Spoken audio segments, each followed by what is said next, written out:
할렐루야. 하나님의 은혜가 오늘도 함께하기를 간절히 바랍니다. 오늘부터는 제3권에 들어갑니다. 그러면서 오늘 이 말씀을 아삽의 시라고 표현을 했습니다. 이 아삽은 지금으로 표현하면 성가대 지휘자와 같은 사람입니다. 이 아삽의 시이기 때문에 이것은 아삽이 지휘하면서 혹은 이 찬양을 이끌어가는 그러한 역할을 했던 것이죠. 그래서 이 시, 이 말씀을 가지고서 찬양을 행하였던 거예요. 그러면 이 찬양의 가사가 도대체 어떤 내용일까?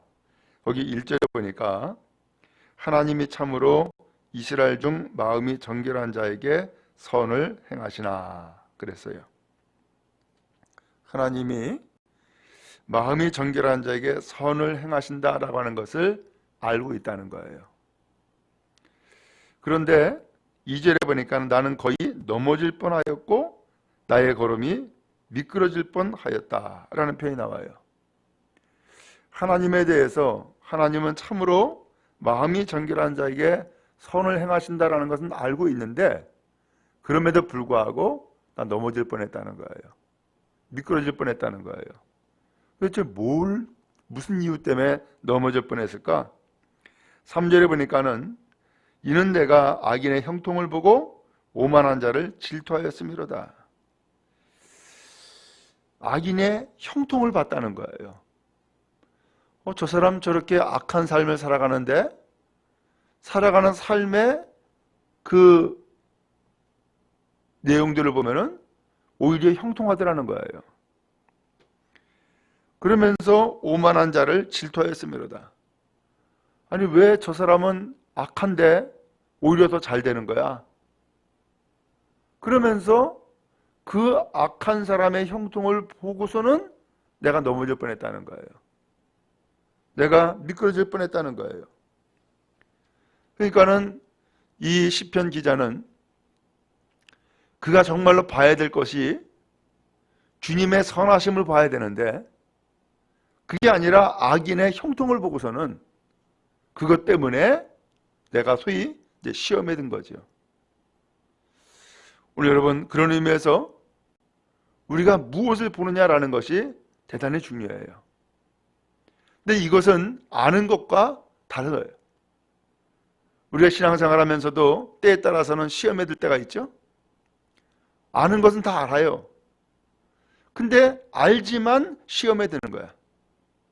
내가 이래서는 안 되는데 혹은 이러면 내가 시험에 들 수 있겠는데 라고 하는 것을 알지만 내가 당장 내 눈앞에 보이는 것 또 내가 당장 내 귀에 들려지는 것 이것은 내가 아는 것과 다른 거예요. 오늘 이 시편 기자가 그런 거예요. 그가 뭘 봤어요? 하나님의 선하심을 보면 참 좋은데 하나님의 선하심을 본 것이 아니라 악인의 형통을 본 거예요. 그러면서 도대체 왜 이런 거야? 아니 하나님은 선하신데 왜 저 악한 자가 형통하게 되어지고 있는 거야? 하나님의 선하심이 있기 때문에 악인은 형통이 아니라 잘 못 돼야지. 오히려 심판을 받거나 하나님 앞에 책망을 받든지 해야지. 왜 저 사람은 형통한 거야? 라고 하는 생각을 갖게 되어진 거죠.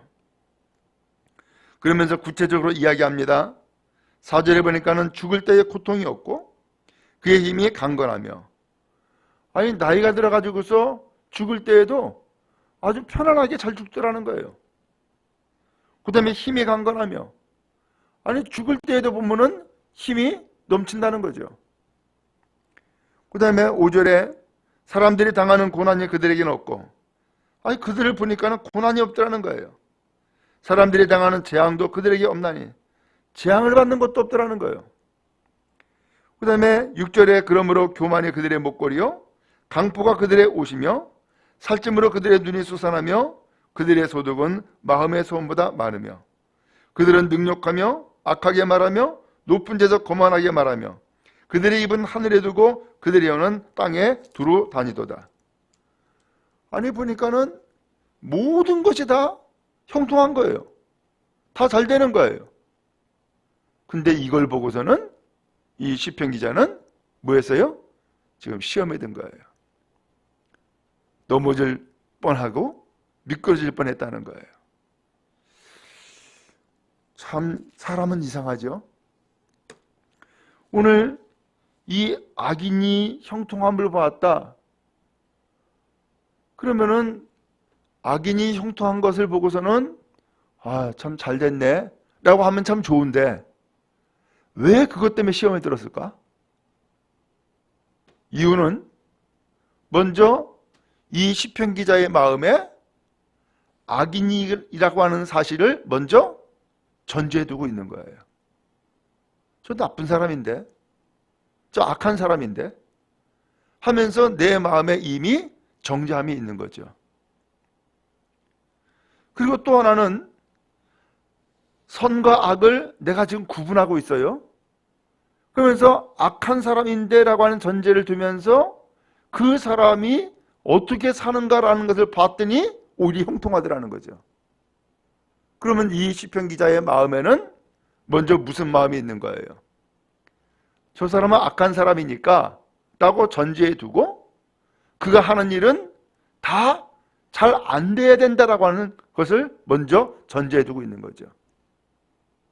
오늘 이것은 사람의 판단이죠. 그러나 성경은 뭐라고 말씀합니까? 선과 악을 내가 판단하는 게 아니죠. 선과 악을 내가 판단하는 것이 아니라 오히려 우리 사람은 하나님 앞에 판단받아야 될 존재인 거죠. 근데 어느덧 나도 모르는 사이에 내가 하나님의 위치에 서가지고서 옳으냐 그러냐 선하냐 악하냐 혹은 형통하냐 불통하냐 이걸 내가 지금 전제해 두고 있고 판단하고 있음을 알 수 있게 되죠. 여러분 그런 의미에서 우리는 늘 주의해야 돼요. 혹시 나도 모르는 사이에 내가 사람이 아닌 하나님의 입장 혹은 하나님의 위치에 서서 무엇인가 정죄하거나 혹은 판단하고 있는 건 아닐까? 라고 하는 것도 우리는 되돌아봐야 한단 말이죠. 왜? 내가 미끄러지지 않도록, 내가 넘어지지 않도록.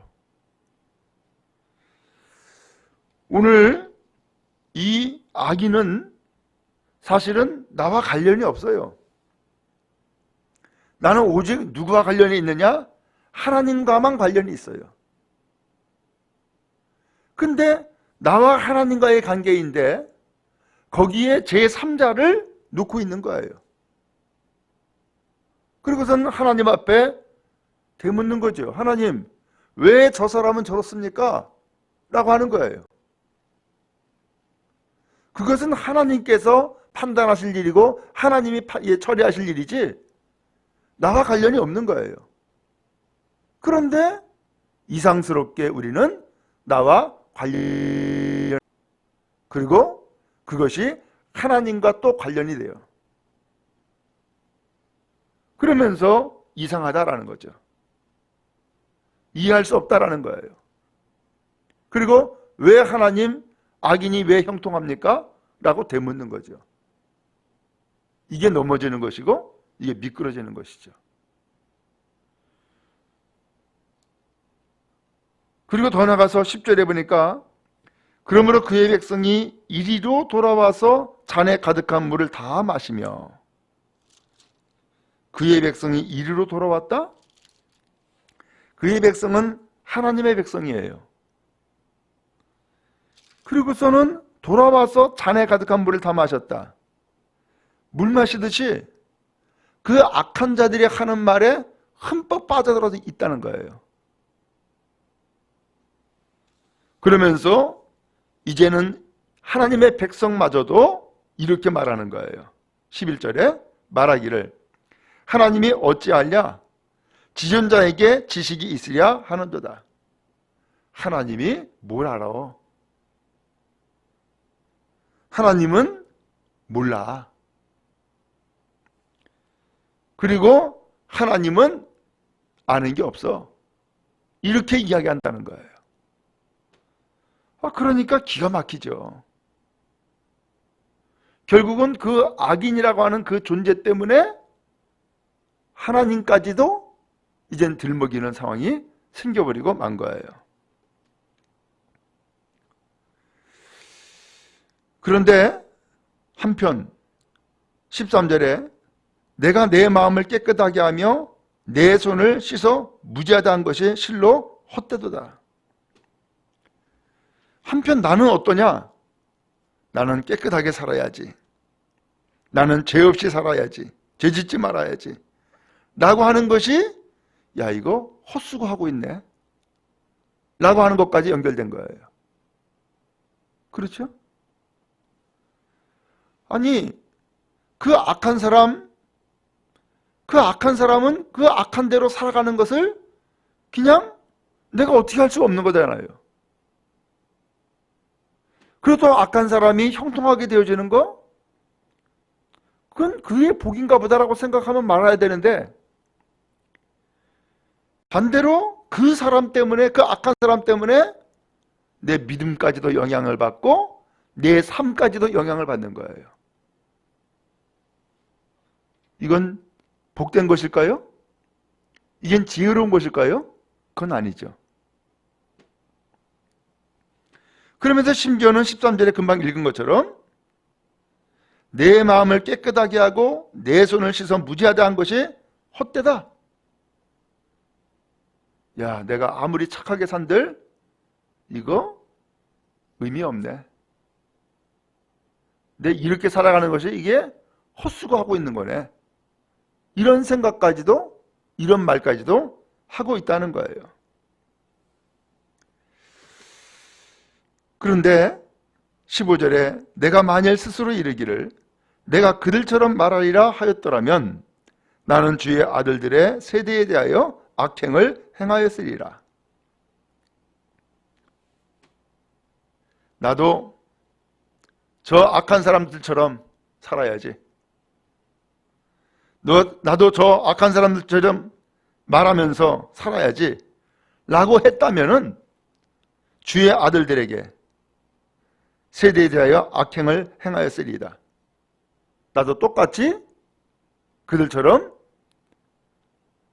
주의 아들들에게 선을 행하는 것이 아니라 악한 영향을 줄 뻔했다라고 하는 거예요.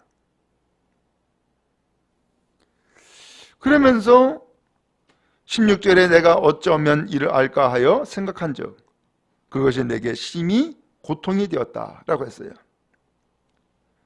도대체 어떻게 된 거야? 이거 어떻게 생각을 해야 돼? 라고 하면서 생각을 했는데 그러다 보니까는 나에게 고통이 되더라는 거예요. 그렇죠? 오늘 지금 악한 자의 형통 때문에 그걸 보고서는 하나님에 대해서도 지금 흔들리고 있고요. 나 자신의 선한 마음을 갖고 살아가는 것도 흔들리고 있고요. 그렇다니 이 악한 사람에 대해서 그 말을 듣고서는 말이 마치 물 마시듯이 흠뻑 젖어서 거꾸로 엉뚱한 말을 하는 그 사람 보고서는 또 역시 흔들리고 있는 거예요. 그런데 이 문제가 어느 날 해결이 됐어요. 17절에 보니까는 하나님의 성소에 들어갈 때에야 그들의 종말을 내가 깨달았나이다 라고 했어요. 깨달았다는 거예요. 언제 깨달았다고요? 하나님의 성소에 들어갈 때 깨달았다는 거예요. 곧 하나님 앞에 나가서 하나님을 예배할 때에 비로소 그들의 종말이 어떻게 되는가라고 하는 것을 깨달았다는 거예요. 아하, 지금은 악한 사람도 형통한 것 같고 또 악한 사람의 말을 듣고서는 거기에 빠져들어가서 같이 덩달아 하나님은 몰라 라고 이야기하는 그 사람도 그렇고, 그리고 나도 저 악한 사람들처럼 그렇게 살아볼까? 라고 생각한 것도 그렇고, 이 모든 것의 차이는 마지막에 있다는 것을 비로소 깨달았다는 거예요. 마지막에 있다는 것을. 오늘 여러분, 그런 의미에서 세상의 악은 창세 때부터, 아담과 하와 때부터 지금까지 여전히 존재하고 있어요. 하나님은 무엇을 원하실까요? 악한 사람의 형통 보고서는 내가 시험에 드는 것을 원치 않으세요. 그것은 하나님이 행하실 목이에요. 그런 가운데서 하나님이 나에게 원하시는 건 뭘까요? 그것은 선한 마음을 갖고, 그리고 하나님의 뜻에 따라서 바른 길로 나아가는 것, 그것이 하나님의 뜻이요 하나님의 원하심인 줄로 믿습니다. 여러분, 자녀를 키울 때에 마찬가지 아니에요? 자녀들이 때에 따라서는 엄마 오늘 내가 누구랑 놀았는데 아주 걔가 막 욕을 하고 아주 나빴어 라고 하는 거예요. 그러면서 이 아이가 자기도 똑같이 나쁜 아이처럼 행동을 하는 거야. 그걸 보고 배워와가지고. 그럼 부모가 어때요? 야, 똑똑하구나, 혹은 세상 적응 잘하는구나, 이러겠어요? 그러면 안 돼 라고 말하는 거죠. 지금 하나님께서도 오늘 악한 사람의 형통을 보고서는 지금 넘어질 뻔하고 흔들리고 있는 이 사람에 대해서 하나님도 똑같은 마음 아니겠어요? 악한 사람 때문에 나도 악한 사람 되는 것을 원하시는 것이 아니라, 악한 사람을 보고서는 내가 오히려 선한 길을 가고 믿음의 길을 가는 것을 주께서 원하시는 줄로 믿습니다. 다행스럽게도 오늘 이 시편 기자는 깨달았대요. 악한 사람의 종말이 어떠한 것을 깨달았다는 거예요. 그 악한 사람의 종말은 어떻게 되었을까? 18절에 보니까는 주께서 참으로 그들을 미끄러운 곳에 두시며 파멸에 던지셨다라는 표현이 나와요. 아, 지금은 잘 사는 것 같고, 지금은 형통한 것 같고, 지금은 모든 일이 다 잘 된 것 같은데 그 종말은 파멸이구나. 그 종말은 미끄러운 곳, 그야말로 넘어지는 것이구나 라고 하는 것이었어요.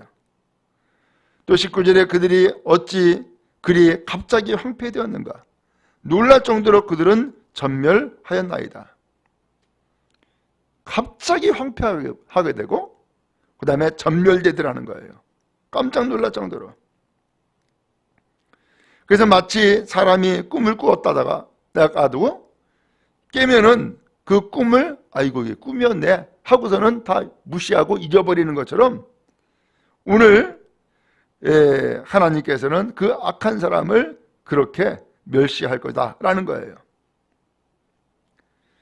오늘 이 시편 기자는 하나님 앞에 나아갈 때에 비로소 깨달았다는 거예요.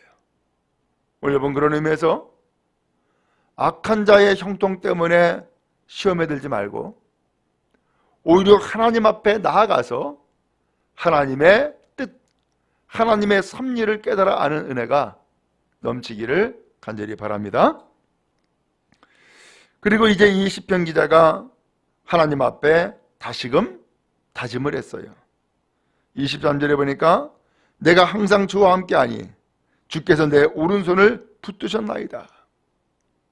참 다행스럽게도 이 시편 기자도 그렇게 같이 덩달아 악한 일을 꾀하고 넘어질 뻔했는데, 이 사람이 하나님 앞에 나아가서 예배할 때에 비로소 깨달았죠. 그리고서는 그가 또 한 가지 깨달은 거예요. 아하, 내가 항상 주와 함께하니 주님이 오른손으로 나를 붙드셨구나. 나도 넘어질 뻔했는데, 나도 미끄러질 뻔했는데 하나님이 나를 붙잡아 줬구나 라는 것을 깨달았다는 거예요. 여러분, 그렇습니다. 우리는 이 모양 저 모양으로 항상 넘어질 뻔합니다. 미끄러질 뻔합니다. 그리고 시험에 들 뻔합니다. 그런데 하나님이 나를 붙잡고 계셨던 거예요. 그러니까 넘어지지 않도록, 미끄러지지 않도록 오늘 시편 기자는 이것을 깨달은 거예요. 여러분, 그런 의미에서 오늘 우리의 심령이 항상 주님 앞에 붙잡혀 있기를 바라고, 주의 손이 오늘 우리를 붙잡고 이끌어 가시는 복된 성도 되어질 수 있기를 간절히 바랍니다. 이제 하나님 앞에 이렇게 고백합니다. 25절에 하늘에서는 주 외에 누가 내게 있으리요, 땅에서는 주밖에 내가 사모함이 없나이다. 주님 외에 누가 있겠냐는 거예요. 하늘에서도 그렇고 땅에서도 그렇고 주밖에는 사모할 분이 없다는 거예요. 오늘 이 시편 기자는 다시금 되돌아왔어요. 시험에 들 뻔했다가, 넘어질 뻔했다가 다시금 되돌아왔어요. 어디로 왔어요? 하나님께로 돌아왔어요. 오늘 하나님 앞에 그는 고백을 했어요. 하늘에서 주님 외에 누가 있겠습니까? 땅에서 주님밖에 내가 사모할 분이 누가 있습니까? 그러면서 주님만을 의지하고 주님만을 사모하게 했다고 다짐합니다. 내 육체와 마음은 쇠약하나 하나님은 내 마음의 반석이시오 영원한 분기십니다 라고 고백을 하고 있습니다. 그래서 결론적으로 27절에 주를 멀리하는 자는 망하리니 음녀같이 주를 떠난 자를 주께서 다 멸하셨나이다. 하나님께 가까이함이 내게 복이라. 내가 주 여호와를 나의 피난처로 삼아 주의 모든 행적을 전파하리이다. 그렇습니다. 복은 악한 사람이 형통한 것을 보는 것이 아니라 진짜 복은 하나님을 가까이 하는 것이 복이라는 거예요. 그러므로 이 새벽에도 주님을 가까이에 나온 우리 모든 성도들 하나님 앞에 복되기 바라고 늘 형통한 은혜가 임하기를 주님의 이름으로 축원합니다. 그리고 때에 따라서 오늘 우리가 피해야 될 것이 있습니다. 하나님을 피난처로 삼고 그 다음에 하나님 앞에 나아가는 우리 모두가 늘 되어지기를 간절히 바랍니다. 하나님의 축복이 함께하는 줄로 믿습니다.